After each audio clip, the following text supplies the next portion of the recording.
Last night, I realized I could no longer remember what my mother looked like. Not really. Her face was a blur in my memory, so I dug out our old family photo album, desperate for some anchor to the past.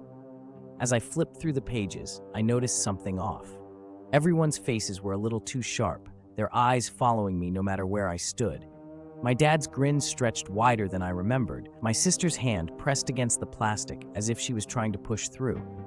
I told myself I was being paranoid, but I couldn't shake the feeling that the album was aware of me.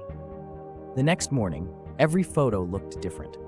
My grandfather, who'd passed away years ago, now appeared decades younger, and my aunt, who had moved across the country, wore clothes I'd never seen. I started to recognize expressions of fear and pleading in their eyes, even as their mouths smiled. I snapped a photo of the album to show a friend, but the image on my phone was just a swirl of colors, like the faces refused to be captured twice. That night, I dreamed of the album opening itself, the pages fluttering in the dark. I tried to burn the album, but the flames refused to catch.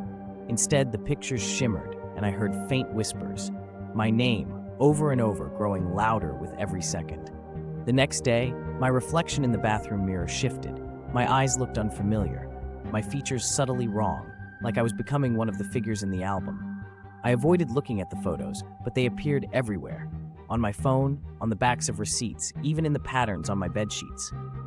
Now, every time I blink, I see my family's faces warped and watchful, trapped behind glass.